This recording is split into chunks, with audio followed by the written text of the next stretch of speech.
Hi, folks. My name's Graham Bury. I'm a product manager on the Azure Confidential Computing team. I hope you've been having a great build event so far. I'm here behind the scenes answering questions with a bunch of other folks on the team, so please keep those questions coming through the chat, and we'll come back later on in the presentation to do some live Q&A after Vikas. So take it away. Well, thank you, Graham. Hello, everyone. Thank you for taking the time. Hope you all are staying safe and healthy in this unusual time that we are in. So today we're going to cover confidential computing. And specifically, we're going to show you how you can protect your data in use when it is operating in a cloud environment. So let's get started. So the high-level agenda today is we're going to cover what is confidential computing, give you a high-level overview. If you're already familiar with confidential computing, this might be a good refresher. We're going to go into the application model. That means if you're going to build an application to run on a confidential computing environment, what do you need to do? And then we will cover the product offerings. What are the sort of products that you will need to get your applications to run in confidential computing? So let's get started. So at first, I think we should first define what is confidential computing. This is a definition that has been ratified by the Confidential Computing Consortium. And what it says is confidential computing is the protection of data in use by performing computation in a hardware-based trusted execution environment. So what does that mean? Well, when we look at protecting data, right, at a high level, we look at the data protection lifecycle as three legs of a stool. The first leg of the stool is protecting your data at rest. That means if your data is just sitting there on a hard drive, you got to make sure it's protected. And we've solved that with things like disk encryption. Similarly, data in transit. If your data is moving over the wire, you need to make sure that you're encrypting the data as it's flowing between untrusted or public networks. And we do that today with HTTPS or TLS. But when you're actually operating on the data, when it is actually being used, what does that mean? When your application is reading data, right? Whether it be for an HR application or payroll data, when it is being actually used, it operates almost entirely in the clear. What confidential computing gives you the ability is to protect and encrypt that data that is in use while it is in memory as it is being computed upon. So what this lets you do is it evolves computing in the clear to computing confidentially. And what you get as a result of it is you can lessen the trust in the hardware software stacks and operators. So you may ask yourself, why do we need to protect the data in use? And here's your application that's running in a cloud environment. And you did everything possible, right? You made sure the code is rock solid. You went through your security reviews. You figured out what's in your trust boundary. You did everything right. But when your application is running in the cloud, it doesn't run by itself, right? It's sitting on a guest operating system. That guest operating system may have other applications running on it. It just might be the processes that the operating system needs to operate on. That operating system sits on a hypervisor. There's a CPU there. There's a host machine there. Now, when your application is running in the cloud in such an environment, it is exposed to a bunch of attack vectors. So for example, let's just take the guest OS, right? On the guest OS, there may be vulnerabilities, whether they are just malware that has been installed by a malicious admin, or just basic vulnerabilities in the guest OS. Your application is exposed to them. In addition to the software elements, such as the guest OS, the host OS kernel, or the hypervisor, your application is also exposed to human elements, right? Your application, when it's running in the cloud, has a VM admin that manages that admin for you to deploy your applications onto that VM and so on. There's also a host admin that Microsoft has when you're running your application in the cloud, and there's physical hardware access. Now, we do our best to make sure our applications are secure when they're running in such an environment. But what happens is there may be issues where a malicious actor can phish one of the admins that you see on the screen, get their credentials, and perhaps install a malicious process onto the various parts of this equation, and now your application is exposed.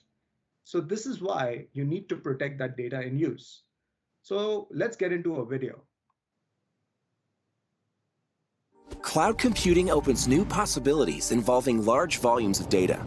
Workloads can include sensitive data, and handling it properly is key to keeping customer trust. As an example, aggregating data across organizations can improve outcomes using technologies like machine learning. But how do you share data without giving access? Many solutions focus on encrypting data on the network and in storage. However, we also need to protect it while processing. New hardware in Azure secures datasets while in use, so only you hold the key to your data. By processing the data in a hardware-based trusted execution environment, even an administrator or someone with physical access can't see it unencrypted. This is referred to as confidential computing. Now it is possible to get more complete and accurate insights by collaborating across organizations without giving access to each dataset. Keep your customers' trust by protecting their data while unlocking new possibilities with Azure Confidential Computing. Welcome back. I hope that video gave you a good overview of confidential computing. Before we move on, it's important to mention the Confidential Computing Consortium. Microsoft is a founding member of this open source community that is dedicated to defining and accelerating the adoption of confidential computing. And we have been doing this with many of our close partners. Partners such as Intel, Facebook, ARM, Google, Oracle. All of these folks are working together with us to build and accelerate the language that we need to accelerate the adoption of confidential computing. I encourage you to check out the Confidential Computing Consortium. There are a few projects in there that will help you get started with confidential computing. So let's talk about the confidential computing use cases. We broadly split them up into three categories. The first category is how you can make your existing applications more secure by leveraging some of the infrastructure and the developer tools that we have provided.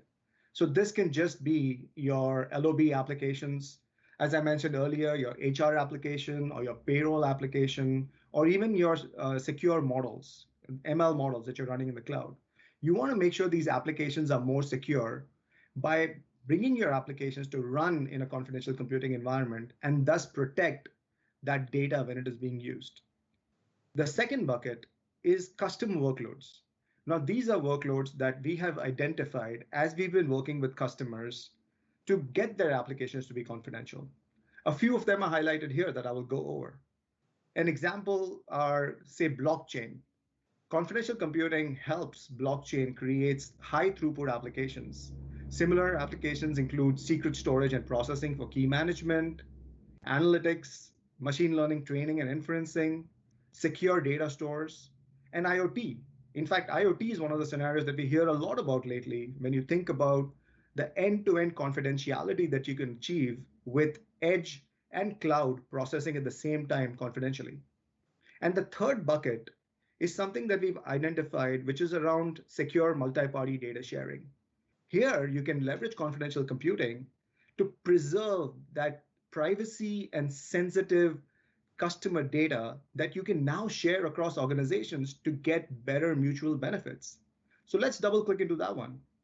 We have a simple use case here, which is about new drug development in healthcare. So let me set the stage for you.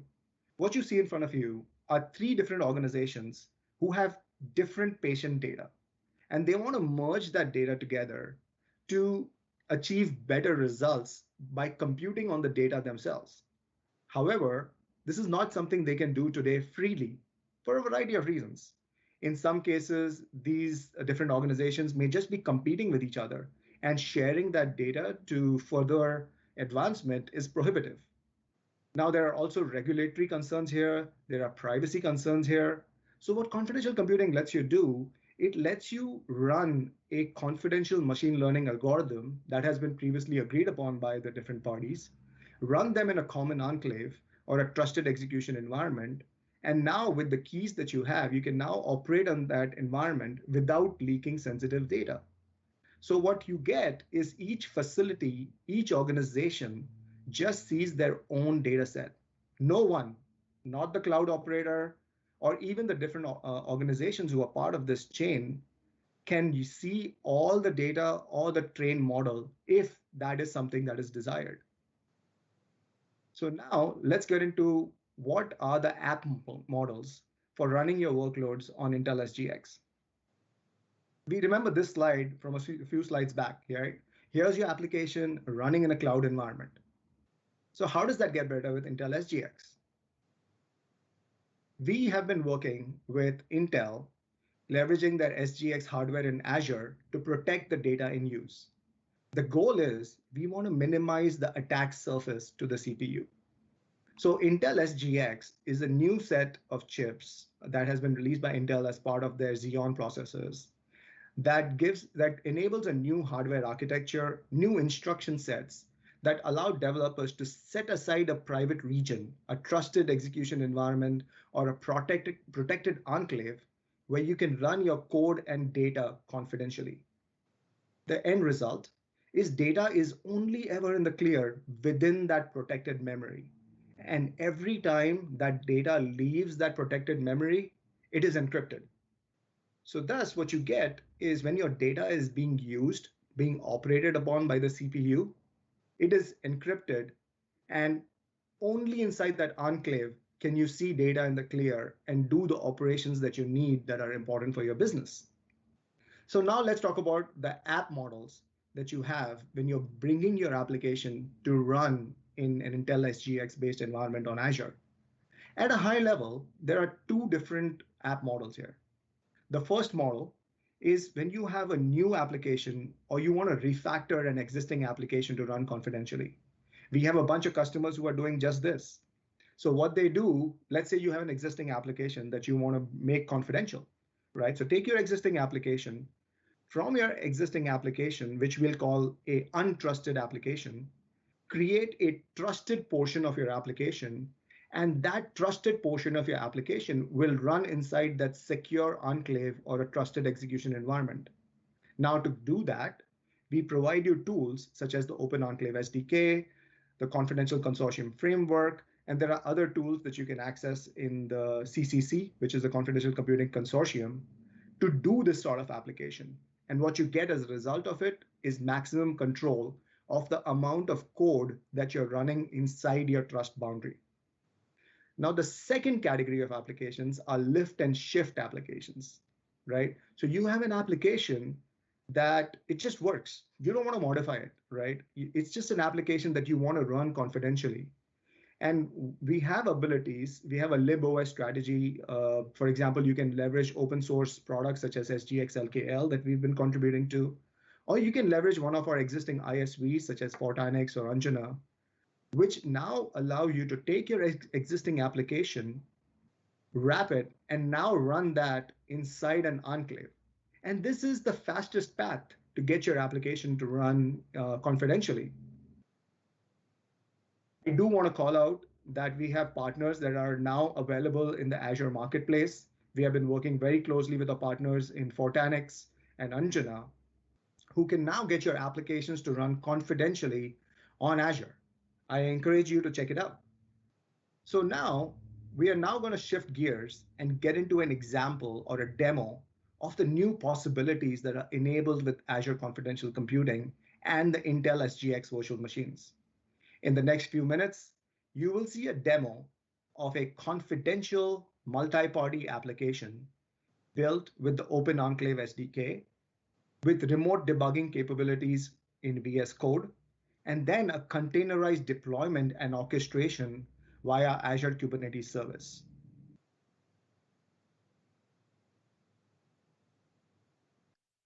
Hi, on the top left of the screen, you will see the server which is hosting an Intel SGX VM running an multi-party application in a trusted execution environment called Enclave.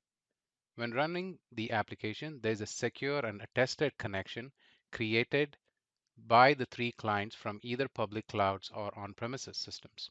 Each client is attested based on verification of Enclave. Application that is running inside an application in an enclave with a certain application binary hash, certain security version, and signing identity of the enclave application itself. This enables each client to securely send the records to the attested server for combined analysis while keeping the confidentiality. So no client has access to each other's data. For this demo, we have introduced an obvious bug in the aggregation of records in the server output. So there's a desire to debug the server application running in the enclave. How do you do that?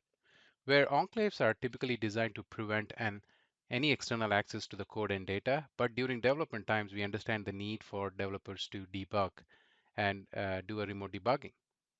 This capability is enabled by extending the current remote debugging extension on VS Code. With this extension, developers in real time debug applications that are running in enclaves. This is only made available when an app deployment is in development mode. The remote debugging is also made available on Visual Studio as well.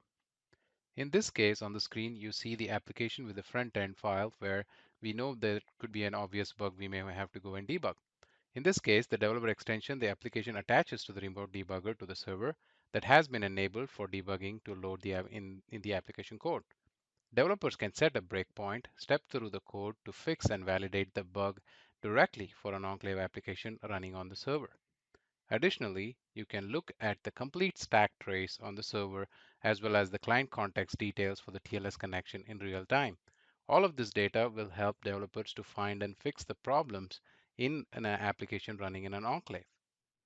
Now that application is fixed, it's now time to run on production in AKS.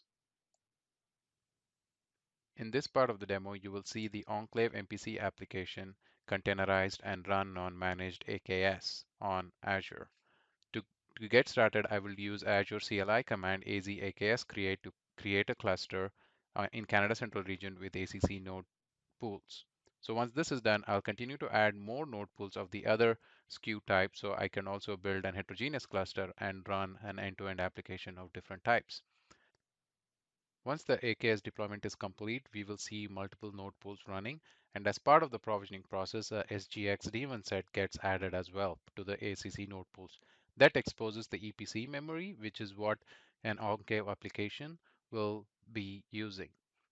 Once I get my credentials, I will do kubectl to connect to and look at the nodes and the pods that are running as part of the AKS cluster.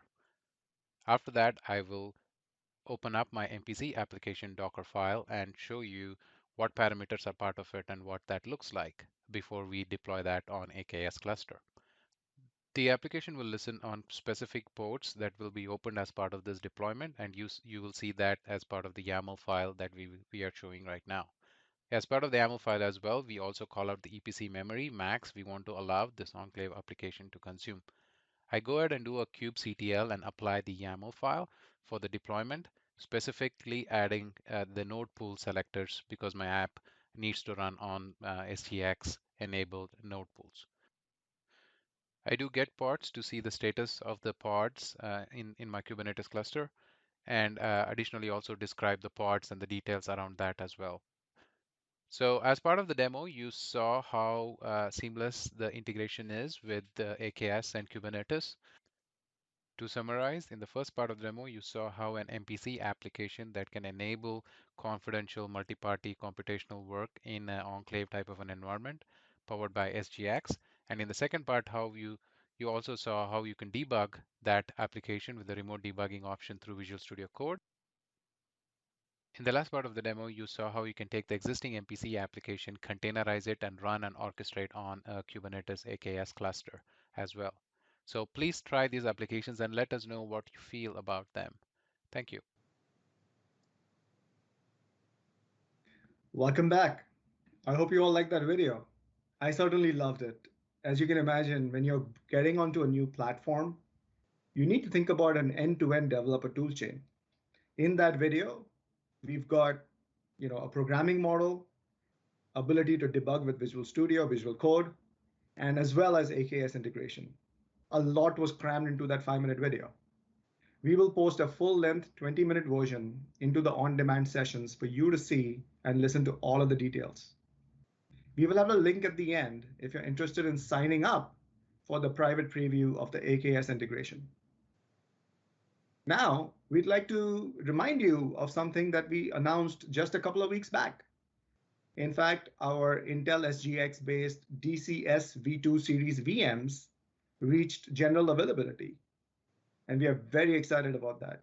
I encourage you all to go check it out and let us know what you think. There is a blog post over there that you can now click in to get links to the documentation and samples and anything you need to get started. We are also happy to announce the pub preview of Microsoft Azure Attestation Service. MAA is a developer-facing service and a framework that gives you the ability to attest that the code and the data that you're running is actually what you think you are running. If you're not familiar with attestation, attestation gives you the ability that the binaries that you're trying to leverage were properly instantiated on a platform that is in fact trusted. There are many use cases of the attestation service. It is a core service that you need for confidential computing, scenarios such as secure databases or multi-party data sharing, machine learning, or just leverage it with the Open Enclave SDK. We encourage you to go check it out. So now we're up to the Q&A section. Ram, are you ready for me? Absolutely. We've had some good questions come in on the chat, so let's get started. There's a few conversations around hardware and software trusted execution environments. At the beginning, you just referred to hardware. Do you want to maybe give some comments there? What's the difference? Absolutely. So the question is very good. Thanks for asking that. Now, there are different ways of creating a trusted execution environment, or a TEE. What we have in Azure, we have the ability to run your workloads on a hardware-based trusted execution environment. Similarly, there are software-based trusted execution environments that you can use. Now, which one is better really depends on the workload and the security desires. Where are you on that trust spectrum? Now, hardware-based trusted execution environments have the lowest attack surface, or a low TCB, which stands for Trusted Computing Base, by removing more of the software stack from the attack surface. So when you are removing that software from the attack surface, there is lower likelihood of potential bugs or people with admin access to the host OS that could potentially get into your software-based trusted execution environments. Now, again, this is really a choice based on your workloads that you have. And we are more than happy to walk you all through this. Very cool. So at the beginning, when you referred to the different people and pieces of software, that's all reflected into the trusted computing base and who you have to trust. Mm-hmm. Cool. Absolutely. That's very true. More conversations here, just looking in the chat around what are the performance impacts? Like encryption usually comes with some impacts and degradations in terms of performance. What does it mean with Azure Confidential Computing? Well, that's a very good question. So I think from an encryption perspective, this is hardware-based encryption. Now, there are ways that, you can get really good performance with the hardware-based encryption layers that we've got provided. But I think one thing that I do want to call out is the EPC memory, which stands for encrypted page cache.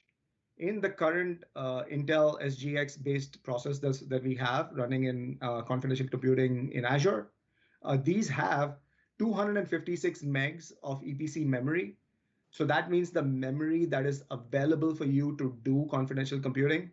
If your application needs more than the available EPC memory, it will have to page out to disk, resulting in some performance impacts due to, say, encrypting or decrypting of that information back and forth from the disk. Now, we are partnering with Intel very closely for future hardware that will support significantly larger enclave memory sizes. But going back to the point of the EPC memory, it really depends on the workload. Again, if your application is just operating on the same data rather than going out of the memory to have a cache miss, then you might see some performance degradations. But basically, if your application is, in that enclave, you should be just fine. Cool. Another question came in just looking at the demo and the use cases given in the presentation. These can seem like pretty complex scenarios where there's data coming from multiple places and being combined in Azure to do analysis. Is it needed to be this complex, or can Azure Confidential Computing just be used for even the most simplest of applications here? Well, the first is, these are applications that are meant to be secure, right? Like you want to make sure that there are no attack vectors that can get to your application, right? Now, at the same time, a simple single client workload can create, say, an attested TLS connection to the enclave to load data for processing and provide the results over the same channel. We have samples in our Open Enclave GitHub repo that you can go check out, and there are different programming patterns that you can go and see what really works for you. And our team is actually very active on the GitHub repo. The Open Enclave SDK, as an example, is built entirely upstream. So we should see that if there are issues, and there are some good discussions that can happen over there. So I encourage you to check it out and see the different programming patterns that you can leverage to get your application to be confidential. Cool. We got a couple more questions here. We'll try to squeeze them both in. One from Kevin. Has this been certified for usage in the financial tech sector? That's a very good question, Kevin. So we are working with financial institutions quite a lot, in fact. There are a few workloads that we've been working with some really large banks in the financial services industry for these confidential computing scenarios. And we are going through many of the certifications that are needed by the banks and their security and compliance departments. Now, these have gone just fine based on our previous discussions. Now, there's another equation which is around regulations and regulators, right? And we are working with regulators in certain countries to figure out what their needs are for regulations in order to run these applications confidentially. So the end result is, from the experience that we've seen, especially in the finance sector, the security and compliance that we've gone through with them has worked out just fine. In addition to financial services industry, we've also been working very closely with customers across other regulated industries, such as, say, healthcare or government or energy. So in these use cases as well, there are different security and compliance needs that exist.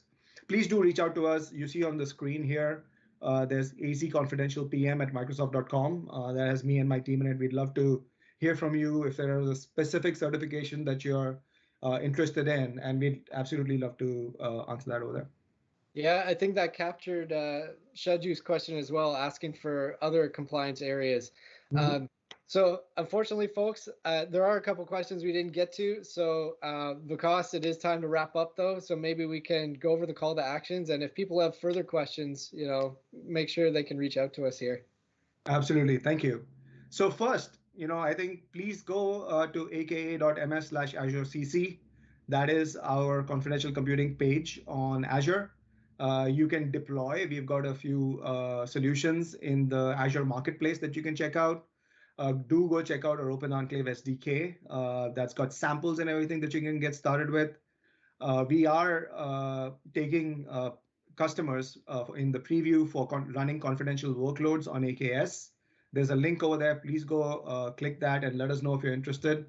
And of course, please do contact us if you have any questions. Overall, I'd love to thank you for taking time to attend this session.